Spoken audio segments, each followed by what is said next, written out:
I mean, for anything really usable. And that's what's a shame about like hemp. I mean, what amazes me is how American farmers have been duped into not thinking that hemp would actually really revitalize the farming industry, because you look at the main farmers, they're almost on their way out of business. Well, it's an education process. They haven't educated the public to the facts of what's really going on here. It's shown that on 6% of the land throughout the United States that's waste-bearing land that's not being used for anything right now, that if we grew hemp on it, there's been a study made that we could replace the petroleum industry. Yeah.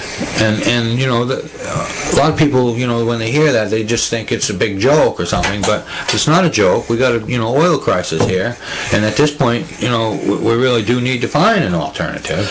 And if they're talking about corn and kniff and all different types of plants that we could use, that's good and fine, but if hemp can produce 4 times as much vegetable matter per acre as its nearest competitor, which is actually corn in this latitude, then, you know, what the heck is going on here? Why doesn't the government, you know, make this known to the people? Because if we can produce a methanol type product with corn for, you know, maybe $1.75 to $2 a gallon, and you have another crop that will produce 4 times as much per acre, then it's got to be cheaper. Oh yeah, just simple manufacturing. Plus, on top of that, what always amazes me is that hemp is excellent for the soil.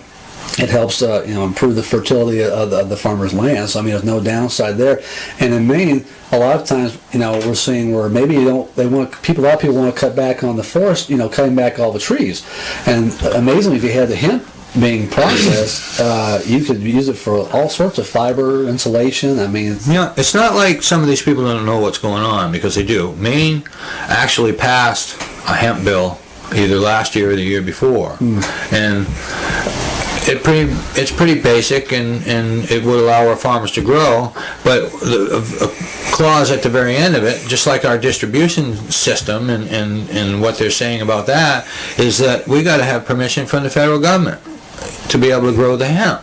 And that's the clause at the very end of the hemp bill, is that, you know, yes, we have a hemp bill, but we'll ask the feds if we can do it. And then, you know, the feds are not going to allow us to do it, you know, until they decide they want to change the law. So now they're holding us, you know, they're hostage over this distribution thing, because the feds don't want to do it. And now they're holding us hostage over the hemp bill that our farmers could be using, because we need federal approval.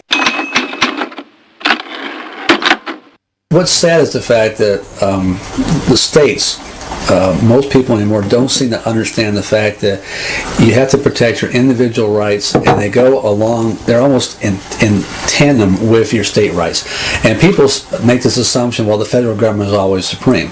Well, that's not the way it originally started, and the problem is you have, the thing is, states have as much power as they want to actually basically do. I mean, look at California. They have it where certain counties will say you can have a lot of plants, and the police have been told don't cooperate with the DEA.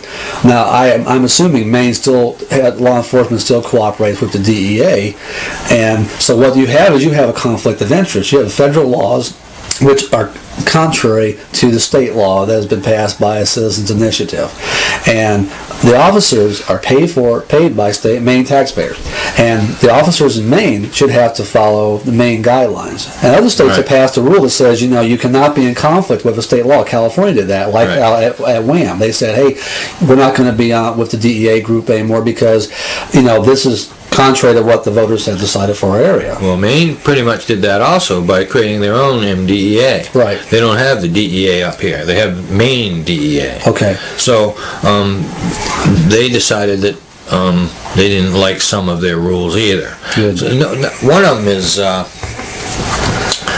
confiscation of people's homes and property. Yeah. The feds do it all the time. Oh, yeah. For marijuana and other drugs and other things. Oh, yeah. But in the state of Maine, the people at the legislative level felt that the only people that were going to be hurt by this would be the families of the people that were actually committing the crimes, the mothers, or fathers, depending on who it is, with the children and this and that, would lose the home because of somebody else's mistakes. So, quite some time ago, I think it was like 1992.